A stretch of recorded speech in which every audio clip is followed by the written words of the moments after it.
The Goat House is back, and we got some wild news today. Daniel Jones, the Giants have released Daniel Jones, and it's actually crazier than you think. I know he's been struggling, but he's been their quarterback. Obviously, they gave him that big contract just a couple years ago, and it does the Giants no good whatsoever. They still have future dead cap, so they're just helping Daniel Jones out. So this was actually surprising news. We're going to take a look at the landing spots, in my opinion. I'm going to break them all down in this video.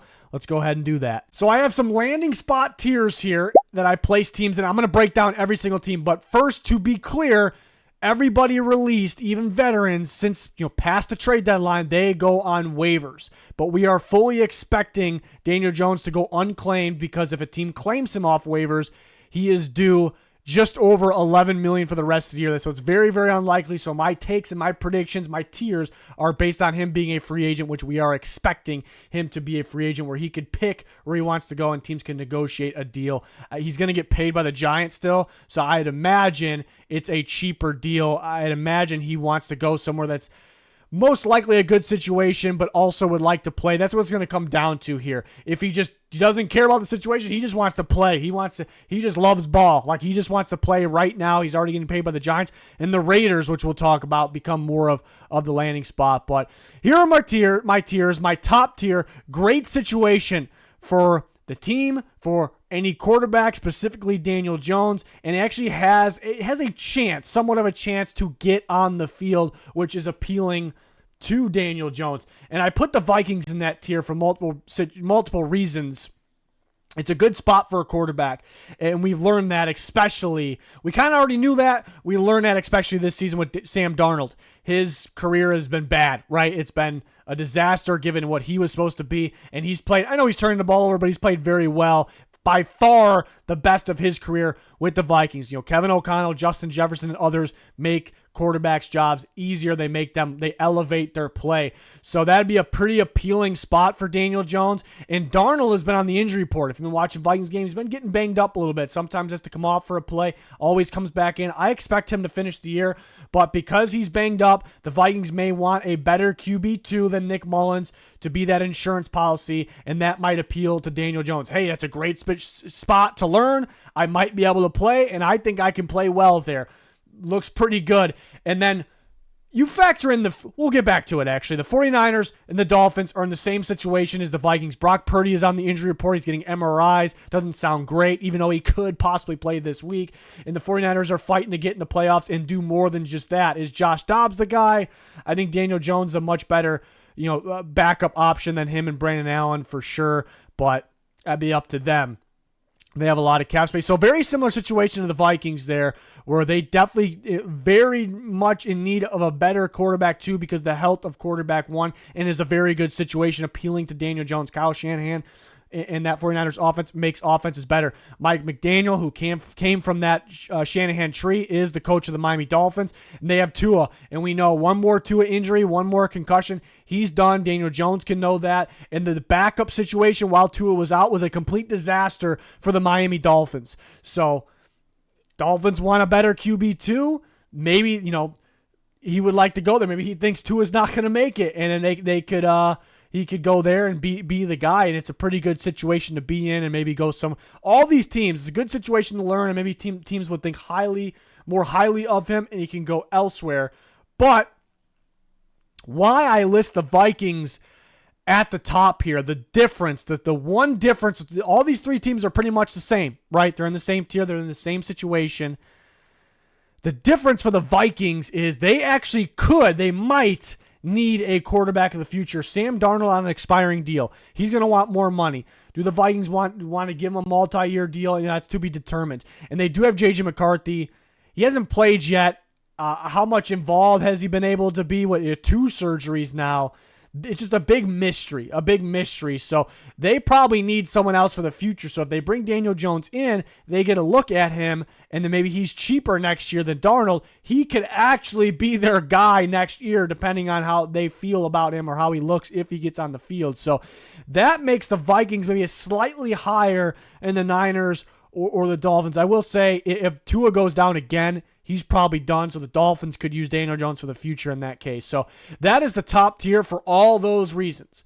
And next is the Raiders. And now again, if Daniel Jones he wants to go, maybe he just wants to go play. I don't give a shit. I want to just play football. I'm getting money from the Giants. Then the Raiders are the top. They're the top spot then, because it's not a great situation, but he will play pretty quickly, I would imagine. Not this week, maybe not next week. I would say the week after that for sure, maybe even next week, because the Raiders might go, who the hell cares? And the Raiders, ideally they would want somebody to lead their franchise better than Daniel Jones, maybe a draft pick, maybe a trade. But you can't predict the future. The draft quarterbacks don't look that great. So why not bring him in, take a look at him, and see what you got for the future? It would all come down to are the Raiders going to be going, the season's over, we don't care if we win right now, we want a good draft pick, we don't like Daniel Jones, so forget it. Could definitely see that. But they definitely could be interested. Will Daniel Jones go, am I going to go over to the Raiders? Yeah, I'll play, but that is a messy situation right now. They're not playing good football, and am I just going to hurt myself? So he could look at it that way as well. So that's kind of what takes it a step down below the Vikings, Niners, and Cowboys. Now this next tier, good situation. I mean, great situations probably. I'd say the Vikings and the Niners are those like great because they are elevate quarterbacks. It's been proven that the coaches and the players elevate quarterback play. It's been proven. But these are really good situations because they're good teams. They have good quarterbacks to learn from, good rooms to learn from. But what are his chances of getting on the field compared to the Vikings or the Niners or the Dolphins? Probably not as likely. I will say Lamar's had some pass durability concerns. There's really no signs about that happening right now.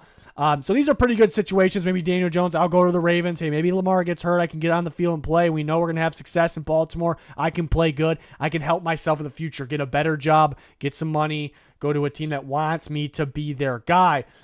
In the Bills, some people at times have compared him in the past to a very, very, very poor man's Josh Allen just because of his build, and I guess he has that toughness with his running style. Josh Allen's a much better runner, obviously, but so maybe that's a good situation, an upgrade over Mitchell Trubisky, and maybe he thinks he can better himself. Like if he goes there and learns behind Josh Allen, like someone's going to sign me next year to be the starter. But the chances of him getting on the field are very, very, very low compared to the other teams we talked about. These two teams, I think, would love to get it. They've kind of proven that. They love to get compensatory picks. So what I mean about that is, if you don't know, compensatory picks, if you lose guys in free agency, you potentially could get a future draft pick. Now, it depends on the contract they get, and there is a cancellation process. So if you sign guys more than what you lose, then it cancels out for the most part. So, but these two teams, among a lot of other teams, like to get comp picks. We always see the Ravens make moves at the deadline, bring guys in, trade for guys on specifically on expiring deals because, hey, we want to use them right now, whether he's a starter or depth, and then we'll let him walk in free agency, and we'll get a free comp pick in the future. The Ravens love doing that, so that makes sense here. Lamar, maybe durability concerns. It's an upgrade actually for Daniel Jones, for them, adding Daniel Jones as QB2. And then for the Buffalo Bills, they did it with Trubisky. They brought Trubisky in when he left for the Bears. He went to the Steelers, tried in an effort to get a compensatory pick. He's back there now. Obviously, I think it would be an upgrade for them, but could they be just compensatory pick hunters? I definitely could see that. And some more teams like that. The Cowboys, yes, he would maybe play right now because they have Cooper Rush and Trey Lance. And that could be appealing to Daniel Jones, like a pretty decent situation. Go to throw to CeeDee Lamb. He'll play right now, and the Cowboys are going to go with Dak next year, get a compensatory pick out of him. So I think it would mainly, for the Cowboys' sake, if they were to do it, I think it would mainly be to get a comp pick because Dak's the guy next year, right? Season's over right now. Dak's the guy next year. So what's the point other than the comp pick? But they want to get better players, so it might be the cancellation process might hit them all together because they just made their team worse this offseason. They don't want that to happen next year. And it was been reported by Josina Anderson that they're unlikely to target him. And I kind of thought people were mentioning the Cowboys' top landing spot. I wasn't super high on that just because what's the point other than the maybe comp pick? The Packers, I mean, it's a really good situation for quarterbacks. They're making Malik Willis look pretty good when he plays. So you could say they have Love, they have Willis, they don't need him. You could be right. Love is dealing with an injury this year. Is he 100%? So why not bring another guy in that we can make look better and then flip him for a comp pick? It's a little less likely than the Ravens and the Bills. And the Rams did it with Baker, but they badly needed a quarterback then, and they flipped him for a comp pick. But Stafford does have durability concerns, but they do have Jimmy Garoppolo as well. So, yeah, they're in the kind of the same boat as the Packers. Next tier looks like a pretty good tier. Could be future quarterback one. So these two teams could be interested. And they potentially, I mean, if Winston he just won last night, but if he starts to struggle, they could put Jones in. They could figure out if he's the future because they need a quarterback for the future. And maybe their draft pick's not going to be where they want it to be. Who knows? In the Saints, even more so. Maybe the draft pick's not going to be where they want it to be. Carr has durability concerns. They got to look at Rattler and Haener. Maybe they don't love him. So, but will Daniel Jones want to go to those places? You know, go to Cleveland where he's like, yeah, they're going to roll Winston, and it's not the greatest. It's a twofer. Not a great spot right now. Anyways, am I going to look great there? In the Saints, they like Carr, and am I even going to play? In the Saints, maybe they don't want to disrupt anything because they're rolling right now. The next tier could use a QB, but unlikely landing spot. Titans, they're going to roll at Will Levis, and he actually played pretty decent, I thought, against the Vikings last week. He's in his second year, hasn't played full seasons yet. It's just smart of them to keep him in and just to for sure see. They're most likely to try to find another quarterback to replace him. We'll see if they succeed. Again, not a great draft class, but it makes total sense for them to try out Will Levis and see what he's got and try to get him to progress a little bit in case he has to be the guy. And they also made Mason Rudolph, so Jones might go, I probably won't play, and the Titans will go, do we even want to do that? Season's over. We want to see Will Levis anyways. And the Panthers, I mean, they just beat up Daniel Jones. He looked bad against them. They're going to try out. Same thing with Levis, with Bryce Young the rest of the year. So kind of what's the point? So similar situation. In deep landing spots, dark horse, long shots. Jets could use a guy for the future. They just fired their GM. Are they in a spot to add someone? The Jags, they need a quarterback right now. Does Trevor Lawrence come back? There's really no point. Season's over. They're going to fire a lot of guys, and Trevor Lawrence is the guy next year. Colts, they've had quarterback issues. It's a deep, long shot because they have two guys, and they want Richardson to be the guy still. Seattle, Geno Smith has struggled, but he's the guy. They also have Howell. Do they give Daniel Jones a look for the future? Because they'll probably look to trade him or move on from him after this year. The Chargers, maybe a team that wants the comp pick, and it's a good situation. Come in, learn behind Justin Herbert. And Herbert had a little bit of an injury earlier in the year. He's fine right now. And the Chiefs, you know, if he goes, I want to win a Super Bowl above everything else. Let me go learn from Patrick Mahomes and Andy Reid, and then the team's going to come along and think I got better just by looking at being in that room. And hey, I might win a Super Bowl. So that maybe a little more likely than some of the Chargers, Seahawks, Colts, but Jets and the Jags at the top of that list. But kind of going back, just kind of where is he most likely to land? And it kind of goes by the tiers. And again, the Vikings, Niners, and the Dolphins, I had good reasoning. They're great situations for the quarterbacks. It's great for those teams to get a better QB2 that possibly could be their QB1.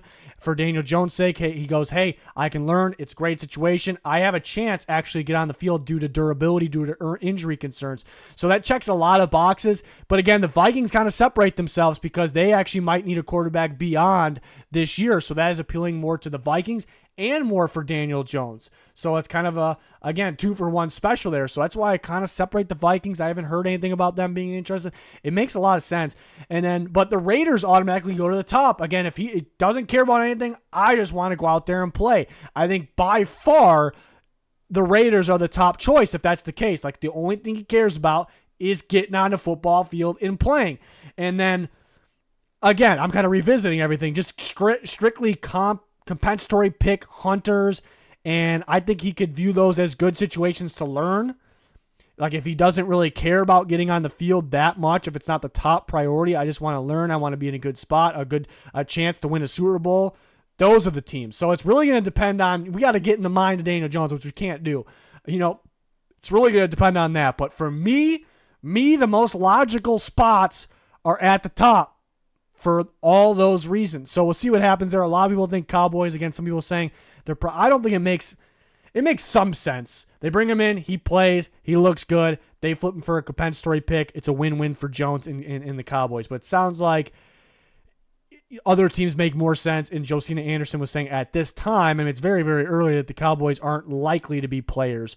I think they're just focused on other things, like mainly for the future. Do they finally give Trey Lance more of a shot? I know he's gotten in, in the Eagles game at the end, he got in, but I just keep pointing back towards the Vikings. Again, you make a checklist, like why it makes sense for both parties. They check the most boxes. But if right now, Darnold's on the injury report. He's going to play this week. Tua, perfectly fine this week. Brock Purdy is not. Doing MRIs, they're worried about the shoulder for this year. It sounds like he's going to play this week. I could be wrong. I'm not the injury expert. So if he's going to play this week, he sounds like he's fine. But let's say the next hour or so, the next day or so, we learn that, all right, Purdy's shoulder injury is actually not that great, and they're worried about the rest of the year. The Niners soar to the top. Like, that's the prediction right there.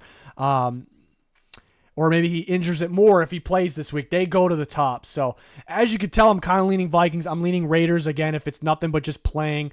But given the Purdy situation, I definitely could see them being that number one. So those are kind of my big three, and then the Dolphins right there with them. If again, it was a disaster when they didn't have Tua in there, so they can use someone else. And if Tua goes down again, they can use someone for the future. And then maybe Daniel Jones think like, that guy is one hit away from me being in there. So, but the ultimate comp pick hunters, the teams that are like, yeah, we'll pay money just to get a good draft pick because we know we get that draft pick. It's the Ravens and the Bills right there, and they are pretty good situations. So I think he'll land on one of those. What is that? 3, 4, 5, 6 teams right there. The top 6.